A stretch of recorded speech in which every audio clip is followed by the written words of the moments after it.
Welcome, book nerds. Today I'm interviewing author Rachel Howzell Hall about her latest mystery, They All Fall Down. Stay tuned.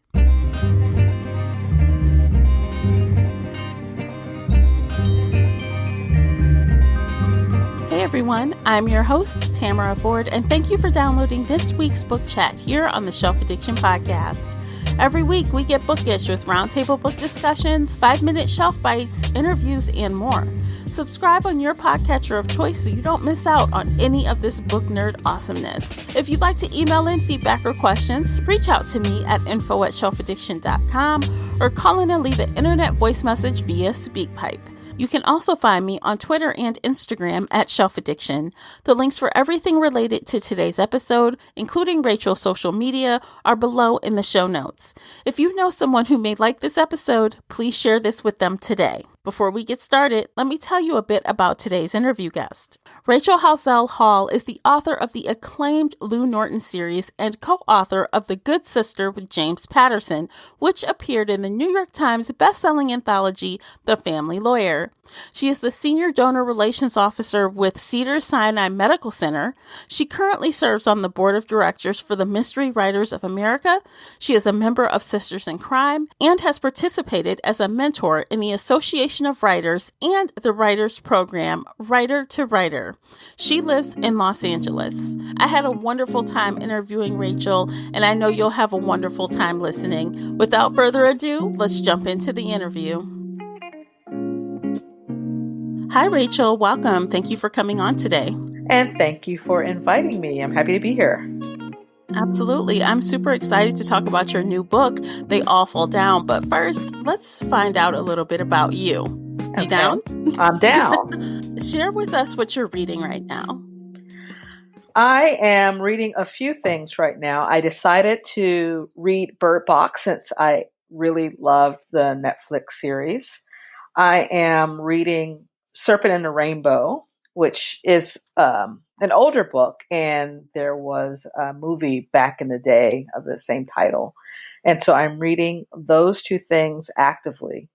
That's about it. And every time I get to work and after I'm finished writing whatever I'm going to write, I tool around the internet and just look for interesting things. And right now I'm kind of imagineering a novel. So I'm trying to stay away from a lot of crime and mystery so that I'm not, tainted and depressed because of all the good writing out there. And I can't possibly imitate any of these authors I'm reading. So I stay away. Yeah. Yeah. And read things that aren't related to what I'm writing right now. So is your favorite genre to read the genre that you also write? Yes. I absolutely love crime and mystery. Second place, I would say, would be true crime and true mystery. So I like the genre because it fits everything.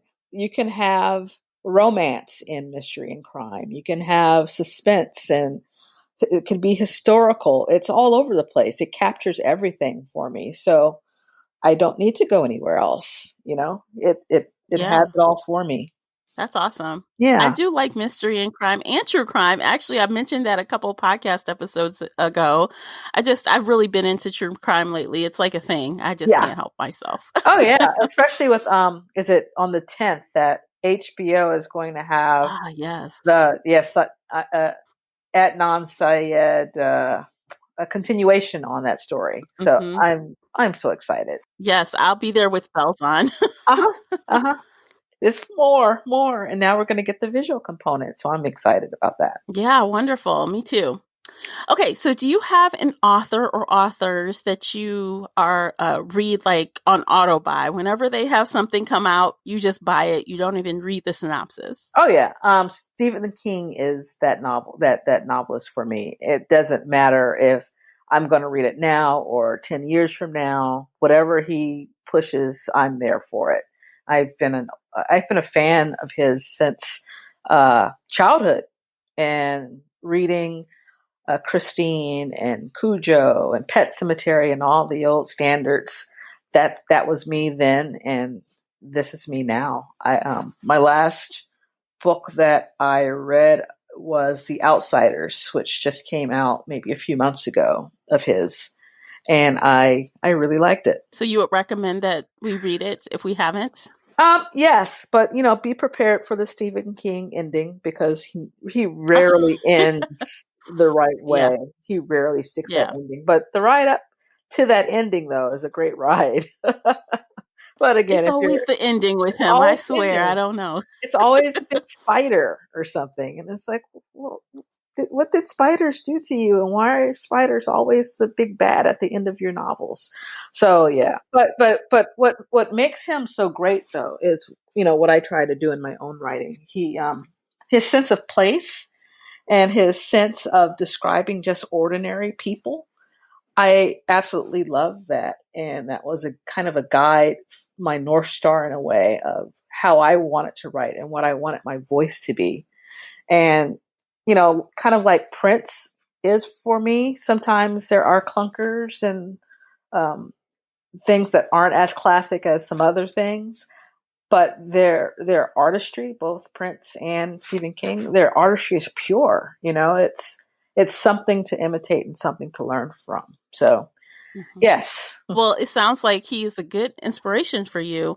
So, do you think that your characters are also kind of, I guess, character based? Like your books are character based versus like plot based because you like to delve into the characters? Yeah, I like some plot, and of course, writing this genre, you have to have some. But I'm really fascinated and repelled by people and the little things that make us who we are. And that was the fun thing about writing They All Fall Down, which was kind of different in some ways than my Lou Norton series, is taking those seven deadly sins and embodying them in the characters throughout the book and finding out, what makes this person lustful or envious or gluttonous. And, sometimes I found myself with a character that kind of Venn diagrammed all those bad qualities. And that just, it made it even more fascinating. But yeah, I like characters and I like making them sound different and having them have their own weird affectations. It can be a challenge, but that's I think for many writers that's our superpower.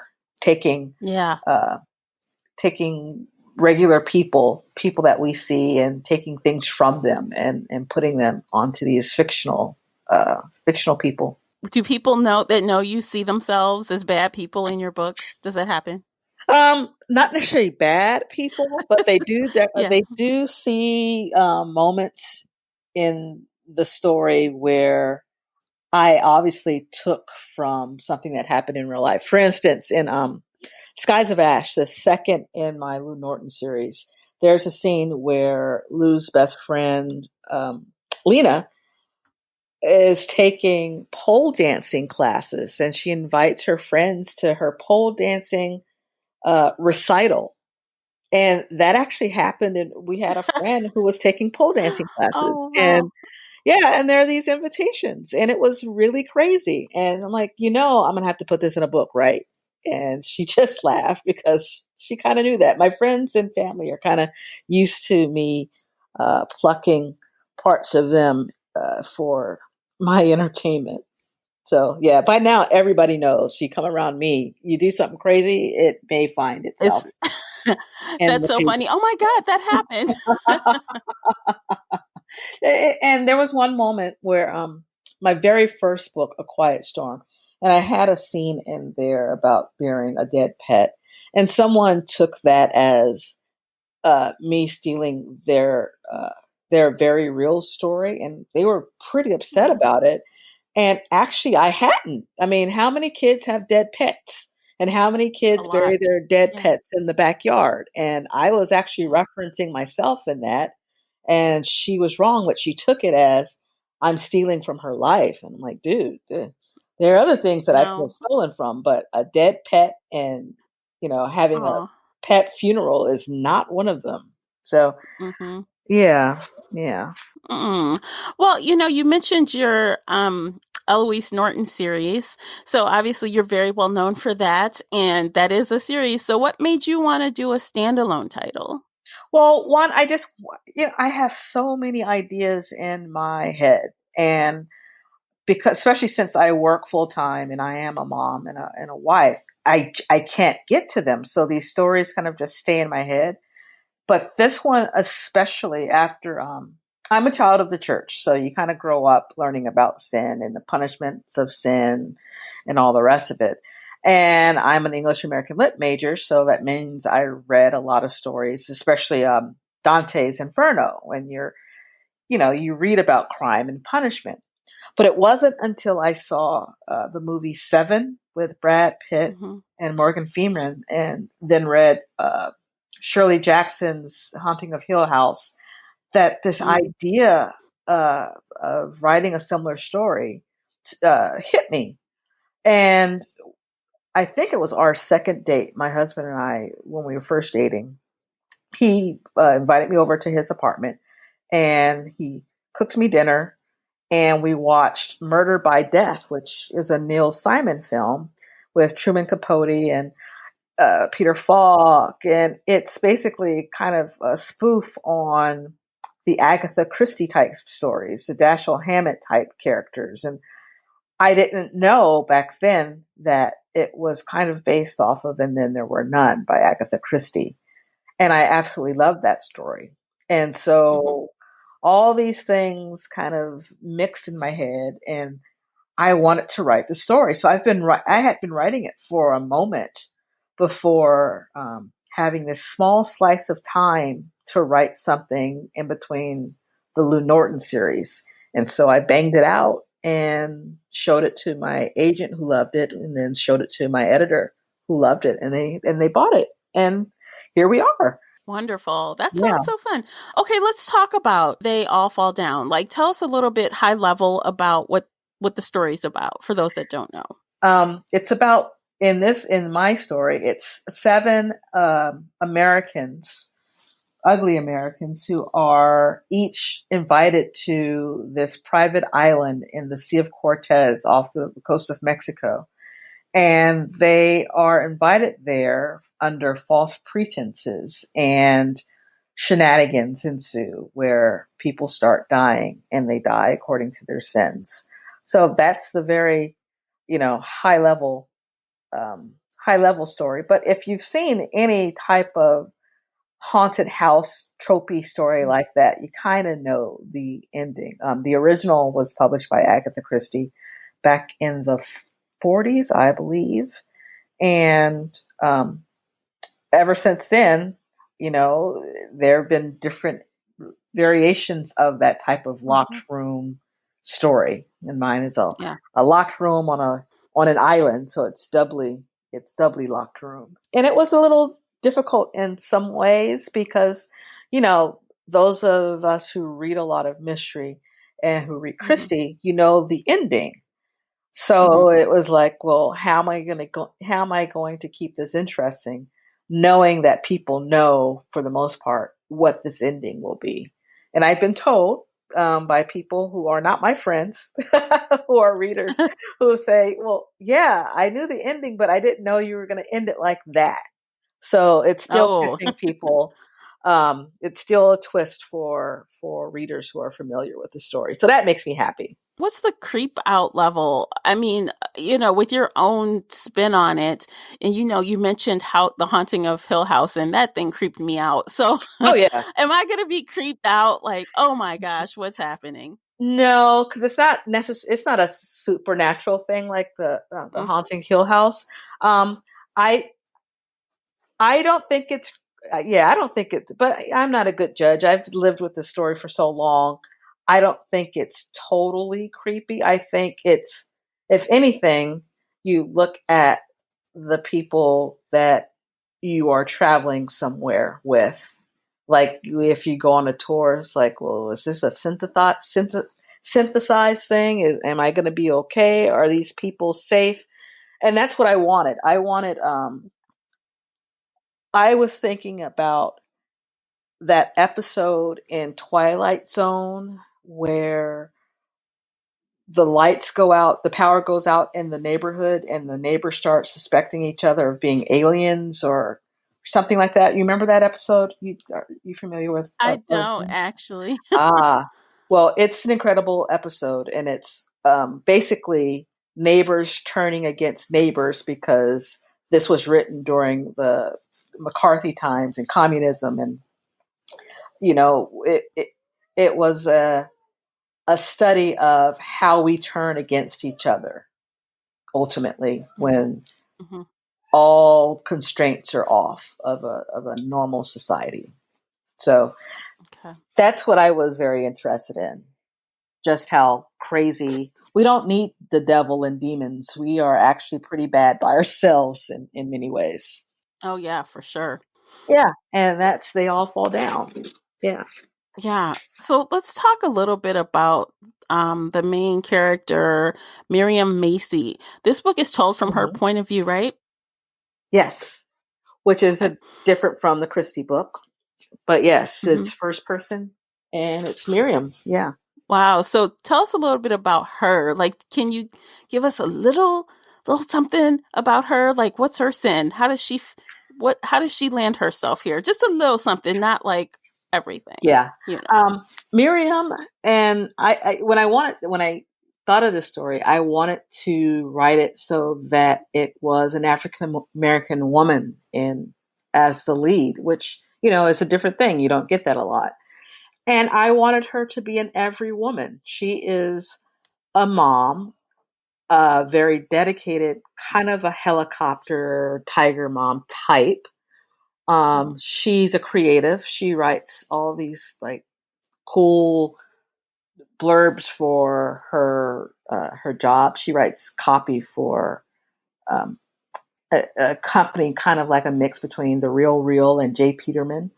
So she's used to spinning stories. So Miriam is not all that truthful in some. She spins stories, like I said. She spins Mhm. stories. Uh, she exaggerates some. She's cries wolf sometimes, and so while she may be unreliable, she doesn't set out to be. I think she is a storyteller just to get people to pay attention to what's going on.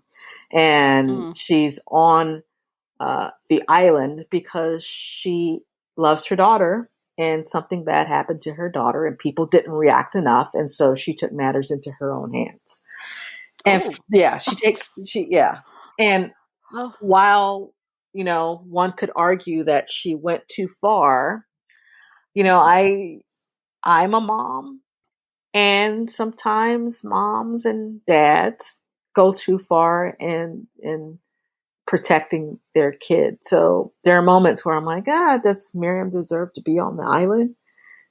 Most days I say yes, but there are some days, especially dealing with teenagers and social media and just how awful kids can be, I can Mhm. see myself kind of going off on some kids. You try not Mhm. to, and Mhm. ultimately I wouldn't, but it's in the realm of possibility. There today on the interwebs, there was a post about some kids in Newport Beach at a party with red cups in the shape of a Nazi symbol, and they're throwing the Nazi salute. Oh my gosh. Yeah, these are high school Oh. kids. And my daughter's in high school, and I think about, well, what if one of these kids did something to her? What would my reaction be? Would I overreact? Probably. So Miriam's kind of dealing with something similar with her own daughter, and she Okay. reacted. And it may not have been the most positive reaction, but she did react. I like her. It sounds like there are some good things about her, and there's some things to like, and maybe some things to not like. Yeah, yeah. She's Mhm. also divorced from her daughter's father, from her husband, and he is with another woman in the house she shared with him. So she's also kind of a thrown away woman, a replaced Ouch. woman. Yeah, so she's pissed off for a very Yeah. good reason. Yeah. Which, when it comes to love and matters of the heart, we tend to be um, not all that rational sometimes. So she's dealing with a lot. She's dealing with a lot. And so she lashes out. And Mm-hmm. so her unreliability isn't necessarily, oh, she drinks and blacks out, or she pops pills and blacks out. While she does take an anxiety pill, that is not the reason for her nuttiness, for Mm-hmm. her inability to be truthful. I wanted her to uh, be dishonest because she is dishonest. I wanted her to be Mm-hmm. unreliable because she is truly unreliable, not because of a substance abuse problem. So, yeah. Just because it sounds like she'll do what she feels needs to be done, and that may not always be good. Right. Exactly. Exactly. Yeah. So that's why I say she's an every woman. I think a lot of women react and go off the handles sometimes. And, they dub us hysterical or screechy or any of those awful, adjectives to describe women when we're just being people. So Mm-hmm. I like Miriam a lot. Awesome. Was there another character that you enjoyed writing for in this book? I liked writing Desi. Desi embodies lust, and her husband dies during a hurricane, and it was a questionable death, which is why she's on the island. And she's from West Virginia, and she's kind of an ignorant, lusty sort. And just writing her dialogue and her interaction with Miriam, that was fun because Mm-hmm. she's the light where Miriam is the not so light. So that she was fun to write. Um, who else? I would say also Eddie, who is this type of angry white man cop, ex cop from Boston. And his interactions with Miriam, you could probably imagine they're at odds all the time because he's the authority figure and she is not into that at all. She's a black woman from Los Angeles, and a white man from Boston telling her what to do. That's not a good mix. So that Yeah. those interactions especially were fun to write. The nice amount of conflict sounds like, which is going to be Yeah. interesting. Well, and it's Yeah. weird because I have had some reviews where people are like, well, they're unlikable and there's conflict. I'm like, yeah, that's the point. Have you They're there for sins. what do you think They should this be is? unlikable.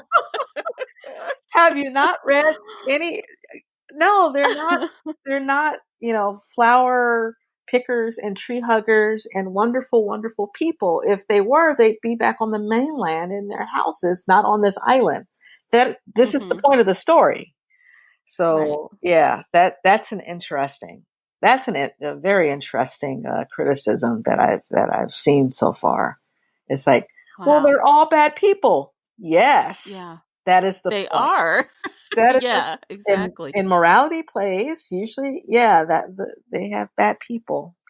That's why we're here. I mean, honestly, in full disclosure, it does say, in the synopsis, seven sinners. So I'm just saying, I don't know. Yeah, no, it's always an interesting thing with some criticism and some reviewers. There was one Amazon review for, I think it was Land of Shadows, and a woman gave me a 1-star review because she's like, "Well, this isn't Christian fiction." And I'm like, "Dude, I didn't say it was Christian fiction. I don't know where you got that this was supposed to be Christian fiction." So Yeah. it's always a strange thing when you read some reviews because they want you to give them something you never promised, you know? Yeah. And so it's like, well, they're all bad people. Well, yeah, it's called They All Fall Down, and it's an homage to, and then there were none where the people on the island are bad people. Bad So people. Yep. I'm not gonna Oh, I'm not gonna take somebody to an island who's good and kill them off. I'm not gonna like, no. I don't get it. So yeah. This is, yeah. Oh, well, that's too bad. Hopefully you don't get too many more of those. No, I haven't. For I would say 98% of the people who have read it so far, and those it's a pre-read since it's out April 9th, they get it and they like it, and it's not surprising that people, bad people are dying. So Mm, yeah, yeah. mhm.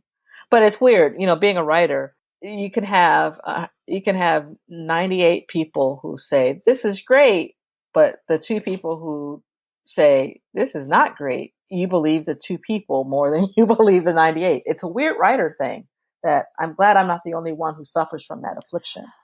But Actually, I think it's kind of a artist thing. I think so, yeah. Yeah, I mean, because honestly, as far as this podcast, even Uh huh. 99 out of 100 will say it's great, and the one that says you suck, it's like, oh, really? Oh, I Oh, don't know. well, what can I do to make it better? It's like, listen to the 99. Oh, but they're just being nice to me. Why would they do that? So, yeah, being a creative is an exhausting thing. It's a Yeah, wonderful and exhausting thing. Yeah. definitely. Yeah. So I am an audiobook advocate. In case Hmm. you don't know, I love a good audiobook. So I'd love to Ooh. know is your book scheduled for an audiobook release? Yes, I am so happy to say it will be an audiobook on the same day as the print and digital publication. So you can download it at your favorite audiobook location on April 9th. Who's the narrator? I don't know. I have no idea. I will, I'm sure, find out in the next few weeks or so. But I Okay. don't know. And I'm also happy to share that the Lou Norton series will be out in audio pretty soon, in the next few weeks. And that's a first for me. Up until this Oh. point, I haven't had audiobooks. Oh, I'm so glad that you're getting into that because audiobooks are amazing and Yeah. people love them. Yeah. Yeah. Yeah. So I'm going to be like everybody else now. Yeah. Yay. That's Yay. awesome. Well, I hope you get a good narrator. Did you help pick them at all or you just left it Well, to your team? for the Lou Norton series, I did get to select between two wonderful voice actresses, and so I'm looking forward to hearing what she does. It's it's it's a whole different. It's a weird experience, like thinking that someone's going to take your art and interpret it however she interprets it. So I'm excited and terrified. But I'm excited and Mhm. terrified about all of this. You never get used to the feeling of being published and releasing a new book. This is going to be my eighth or ninth work, and I'm still excited and terrified of what's going to happen and how it's going to be received. And will this be the one that launches me into the stratosphere of publishing greats? And it's a wonderful and awful thing. But Oh, as I get older, it's such a blessing to even yeah. do stuff like this. There are writers who never get to do podcasts, and everything that's happening to me as I get older, I'm learning to appreciate it more and to live in the moment and to understand that this is not a regular thing. Mhm. It's not a regular thing. And as a reader, I appreciate that when authors feel that way because guess what? That tells me that you're always going to give it your best every time you put something Yeah. to paper. Yeah. You're not phoning it in. No, no. And for me, especially, it takes too much effort even for me to phone something in is still a lot of effort because, I get up at 5:10 and I get to work for 6 and I write my own stuff up until 7 o'clock or so. And then I work my job at lunchtime. I do some more of my own writing. And if my daughter has like soccer practice, then I'll write some more. So I'm like squeezing this love of mine into maybe 2 hours a day or so. And so I Mhm. can't phone it in. It's all blood, sweat, and tears for me because I don't have a lot of time. So when I'm doing it, it has to be as good as I can do it because this isn't a hobby for me. So Yeah. yeah, and I am also a reader, and that reading it's my first love, and so I Mhm. want to give people the experience that I expect in a book because I'm spending a lot of money on books, And it's just now that I feel okay with not finishing a book. Up until maybe 2 years ago, I would have to stick through a book until the end, hating some books, but I Yeah. have to. But now it's like, well, I'm never going to get to all the books, so I might as well get to the ones that I want to read right now. So Yes. I want to be that book Yeah. for people. I want to be the book that people finish. So that means me giving it all that I have. Well, I am glad to hear that. I am excited for They All Fall Down. So I'm looking forward to hearing it. I think I'll pick up the audiobook, actually. I want to hear what that Yay! is. That's one sell. So is there anything else you'd like to share with us about They All Fall Down before we jump into the lightning round? I just hope that people love it and understand it and share with me who their favorite character was. I like hearing from people because it's kind of like if a tree falls in the woods, did it happen? And it's like, well, if no one tells me that they like it, will I have written it? Does it matter? So yes, please tell me, who you liked the most. Okay, awesome. Okay, so let me tell you about the lightning round really quickly. Mm-hmm. It is 60 seconds, so you just answer as many questions as you can. Some are book related, some are not. Some are open ended, and others require you to pick one or the other. The only rule is that you must choose. You can't say neither, and you can't say both. Okay, I'm ready. Okay. I love it. I love it. All right, so let me set my timer, and here we go. Physical books or ebooks? Physical. Private jet or luxury yacht? Luxury yacht. Hero or villain? Hero. Tea or coffee? Coffee. Bookstore or library? Bookstore.